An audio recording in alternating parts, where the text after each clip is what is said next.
الحمد للہ رب العالمین والعاقبۃ للمتقین الصلاۃ والسلام علی رسولہ الکریم وعلی آلہ وصحبہ اجمعین۔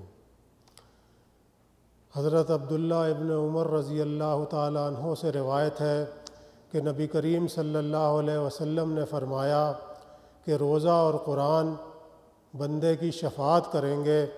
روزہ کہے گا کہ میں نے اپنے بندے کو دن بھر کھانے پینے اور شہوات سے روکے رکھا، اے اللہ اس کے حق میں میری سفارش کو قبول فرما۔ پھر قرآن کہے گا کہ اے میرے رب، میں نے اپنے بندے کو رات بھر سونے سے روکے رکھا، تو اس کے حق میں میری سفارش کو قبول فرما، اور پھر دونوں کی سفارش کو قبول فرمایا جائے گا۔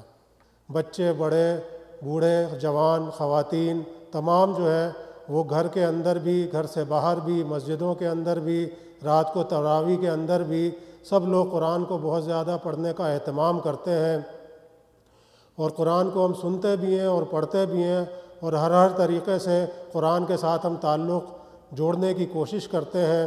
مگر ہم جب قرآن پڑھ رہے ہوتے ہیں تو یہ قرآن ہم سے گلہ کر رہا ہوتا ہے، شکوہ اور شکایت کر رہا ہوتا ہے کہ قرآن پر ایمان لانے والے کیا ایسے ہوتے ہیں؟ قرآن کے حرام کردہ احکامات کو تم حرام نہیں سمجھتے، اس کی حلال کی ہوئی چیزوں کو تم حلال نہیں جانتے، اس کو اپنی زندگیوں کے اندر نافذ نہیں کرتے۔ قرآن ہم سے پوچھتا ہے کہ تم میرے کس حکم کی تعمیل کرتے ہو جس کی وجہ سے میں تمہاری سفارش کروں؟ تم قرآن کا کوئی ٹکڑا اگر تم کو مل جائے تو تم اسے سینے سے لگاتے ہو، اسے متبرک جان کر کسی اونچی جگہ کے اوپر رکھ دیتے ہو، اسی قرآن سے بڑی محبت کرتے ہو۔ مگر اسی قرآن کے اندر اگر یہ حکم موجود ہو کہ سود لینا اور دینا گویا اللہ اور اس کے رسول کے ساتھ جنگ ہے، تو تم اس کو نہیں سمجھتے۔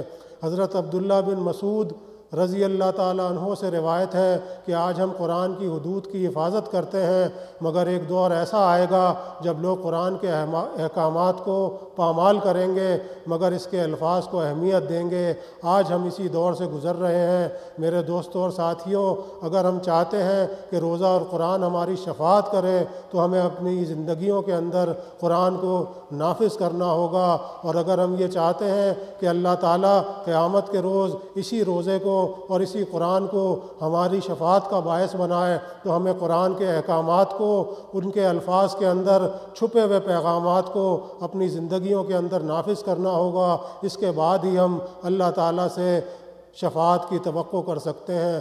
اللہ تعالیٰ ہمارا حامی و ناصر ہو۔ اقول قولی ھذا واستغفر اللہ ولکم ولسائر المؤمنین۔ اللہم صلی علی سیدنا محمد وعلی آلہ وصحبہ وسلم۔ اللہم صلی علی سیدنا محمد